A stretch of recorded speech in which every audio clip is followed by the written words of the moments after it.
오늘 말씀은 잠언 17장 8절부터가 되겠습니다. 8절에서 12절까지 말씀 보겠습니다. 뇌물을 그 임자가 보기에 보석 같은즉 그가 어디로 향하든지 형통하게 하느니라. 허물을 덮어주는 자는 사랑을 구하는 자요 그것을 거듭 말하는 자는 친한 것을 이간하는 자니라. 한마디 말로 총명한 자에게 충고하는 것이 매 100대로 미련한 자를 때리는 것보다 더욱 깊이 박히느니라. 악한 자는 반역만 힘쓰나니 그러므로 그에게 잔인한 사자가 보냄을 받느니라. 차라리 새끼 빼앗긴 암곰을 만날지언정 미련한 일을 행하는 미련한 자를 만나지 말지어다. 특이한 말씀이죠. 8절 뇌물에 대한 얘기. 우리 뇌물에 대해서 어떻게 생각하세요? 보통 부정적인 의미로 많이 쓰이는 게 뇌물이죠. 뇌물 주는 이유는 뭡니까? 뭔가 나쁜 일을 하기 위해서. 그런데 여기서는 뇌물에 관한 절대적인 가치나 무슨 명령이 아닌 현실 속에서 뇌물이 가지고 있는 힘을 객관적 관점에서 설명한다고 봐야 돼요. 즉, 이 말은 뭐냐, 뇌물이 결코 긍정적인 얘기를 하는 건 아니에요. 오히려 뇌물의 실질적인 영향력을 객관적으로 보자는 거예요. 그래서 진짜 경고하는 거죠. 그 정체를 알아야지 이런 걸 주지도 않고 받지도 않는다. 결과적으로 어떻게 한다는 거예요? 임자가 보기에는 보석 같은즉 그가 어디로 향하든지 형통하게 할까요? 그렇지 않다는 거죠.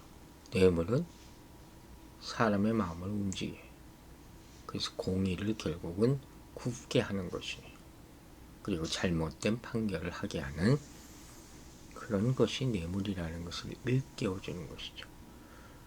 그러니까 이 8절과 같은 잠언은 사실 굉장히 깊은 의미로 봐야 되는 거예요. 이 뇌물이라는 단어 자체가 성경이 금기시하는 단어예요. 선물과 뇌물은 다르잖아요. 그걸 잘 분별할 수 있어야 된다. 그렇죠? 9절 말씀이 참 좋은 말씀이죠. 허물을 덮어주는 자는 사랑을 구하는 자예요. 그것을 거듭말하는 자는 친한 벗을 이간한다. 그래서 이 말에 대한 지혜죠. 이것도 타인에 대해 부정적으로 말하는 사람에 대해서 교훈을 주는 거예요. 여러분, 인간의 허물은 모든 사람에게 있는 거예요. 근데 문제는 허물을 본 자의 반응이죠. 노아와 자식들에 대한 이야기가 문득 떠오르네요. 셈과 함과 야벳. 그 결과가 완전히 달라지죠.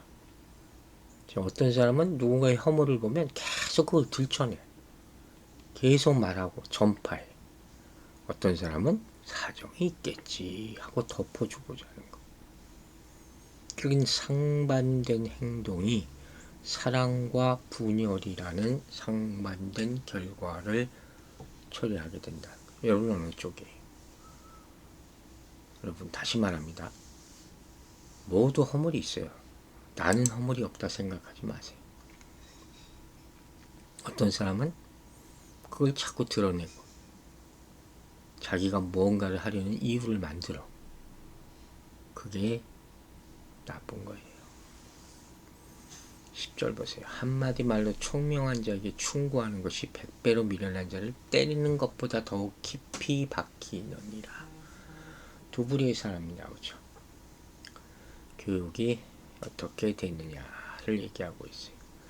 총명한 자는 어떻게 해요? 한마디 충고에도 자신의 허물을 깨달아.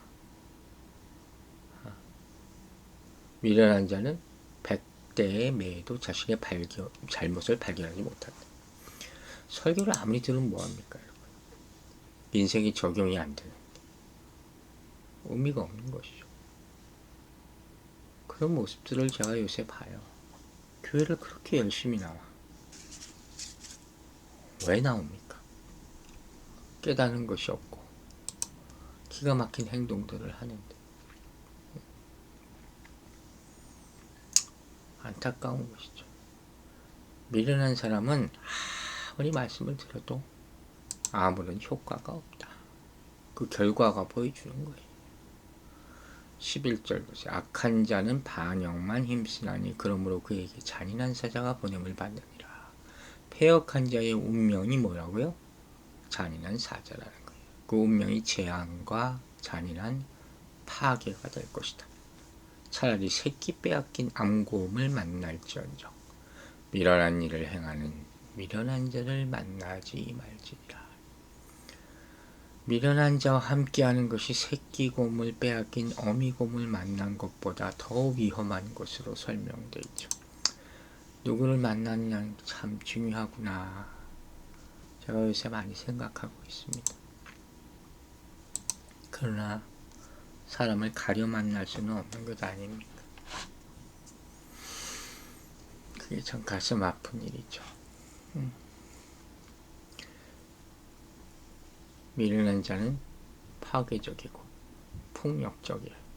사람들에게 큰 재앙이 되는 것. 그걸 상징하는 모습이에요. 오늘 말씀을 요약해보면 잠언 전반에 걸쳐서 지혜와 마음이 중요함을 다시 한번 강조하죠. 즉 겉모습보다 실제 그 중심에 무엇을 품고 있는지. 여러분 뭘 품고 있어요? 당장 상황도 있지만 마음에 무엇을 품고 있는지가 앞으로의 운명이 결정되는 거예요. 여러분의 마음에 예수와 믿음을 품게 되고 말씀을 품게 되기를 바랍니다. 여러분의 장래를 좌우할 그런 믿음을 품게 되기를 바랍니다. 또한 좋은 말씀을 들었죠. 충고를 들을 마음의 준비가 되어 있다면 어려움을 피하고 좋은 길로 갈 수 있다. 남의 말을 듣는 귀를 가지라는 거예요. 자기 주장만 하지 말고 만약에 자신의 뜻대로만 행하고 하나님의 뜻을 따르는 바른 길을 거스리려고 하는 생각을 한다면 돌이킬 수 없는 상황을 만날 수가 있다. 그게 후회하는 거예요. 그때.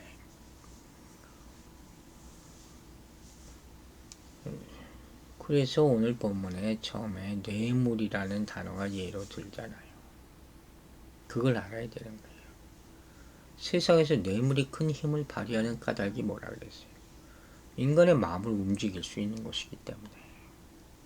사람들은 마음이 가는 대로 행동하거든요.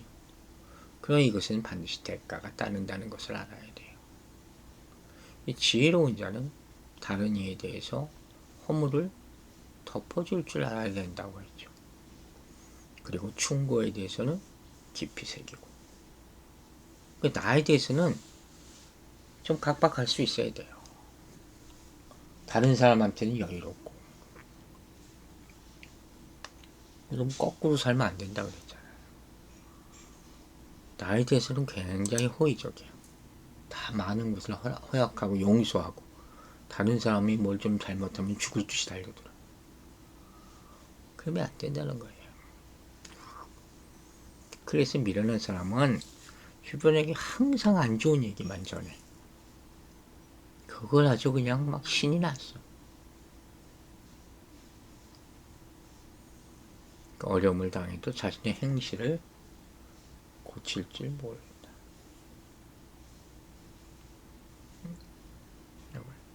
하나님의 뜻이라는 게 있잖아요. 말씀 보면 알잖아요.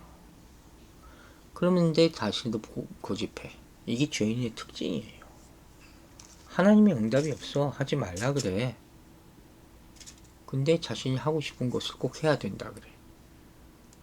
그 사람이 종말은 비참한 거예요. 그게 바로 하나님의 법을 우습게 하는 거죠. 세상에서도 버림받고 천국에서도 버림받지 말아야 될 것입니다. 여러분, 다른 이들에 대해서 우리가 얼마나 너그럽게 행하느냐, 이걸 왜 생각해야 됩니까? 하나님께서 우리에게 너그럽게 행하신 걸 생각해야 되기 때문에. 하나님이 우리에게 물어보실 때 그때 과연 우리가 뭐라고 대답할까? 변명밖에 할 수 없는데 그 변명할 기회가 끝날 때가 온단 말이에요. 하지만 하나님이 보시는 것은 우리가 잘못한 걸 내가 이렇게 잘못했는데 그런 변명이 아니라 우리가 얼마나 다른 사람을 사랑했느냐 하는 거죠. 하나님의 말씀에 충고를 들었느냐 하는 거죠. 그래서 말씀을 듣는 거 아닙니까? 보는 것 아닙니까? 말씀 받을 때 주님의 경고를 받을 때가 있어요. 그때 어떻게 하라고요? 다른 사람이 떠오르면 안 돼요. 아유 저 사람 이 말씀 꼭 들어야 돼. 그게 아니라 나에게 하는 말씀입니다. 그리고 잘못을 바로잡을 기회로 삼으라는 거예요. 그렇지 못한 자가 미련한 자라 하는 것이죠. 그래서 시간이 지날수록 나이가 들수록 계속 자신을 돌아봐야 돼. 특히 나이가 들면 제가 이런 얘기 자주 하잖아요. 나이가 들면 들수록 점점 이기적이 돼. 잘 고칠 생각은 전혀 안 하고 점점 좁아져. 그게 아니라 점점 정결하고 점점 지혜롭게 돼야 될 줄로 믿고 기도합니다.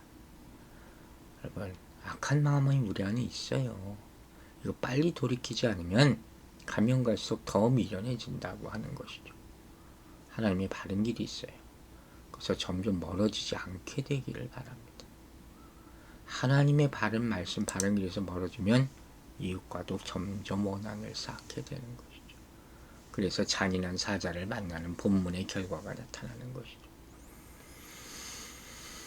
말씀을 통해서 우리 마음을 늘 살핍시다. 잘못된 줄 알면서도 고집하고 있는 미련함이 있다면 빨리 돌이킵시다. 그것이 은혜를 누리는 비결입니다. 기도하겠습니다. 하나님 아버지, 우리를 도와주시고 말씀으로 다스려 주시기를 기도합니다. 우리의 죄와 허물, 이것이 많음을 먼저 깨닫게 해주시고 상대방의 허물과 죄를 정죄하지 않도록 우리 마음을 다스려 주시옵소서. 항상 우리는 하나님의 말씀 충고, 그 말씀들을 들을 준비가 되어 있어 할 줄로 믿사온데, 그로 말미암아 굽어진 길들을 곧게 할 수 있도록 성령이여 비춰 주시옵소서. 먼저 나를 돌아보고 또 돌아보고 하나님의 뜻에 따라 살고 있는지 돌아보게 하여 주시옵소서. 아버지, 병상에 있는 우리 조셉 형제 기억하여 주시고 그 아들의 병을 고쳐주실 줄도 믿사온데, 주님께서 성령의 불로 그 폐들을 다스려 주시고 물이 차 있는 것을 다 마르게 하여 주셔서 깨끗하게 낫게 하여 주실 줄로 믿습니다. 주님이 주신 응답이온데, 아버지, 그 사랑하는 아들이 이 말씀을 받아들이고 아멘으로 화답하고 주를 찬양하며 남은 인생, 하나님이 덤으로 주신 인생 무엇을 하며 살까 깊이 묵상하며 주께 엎드려 기도할 수 있는 믿음을 허락하여 주시옵소서. 이 일을 통해서 또 하나의 기적을 보여주실 줄로 믿사오며 예수 그리스도 이름으로 기도했습니다.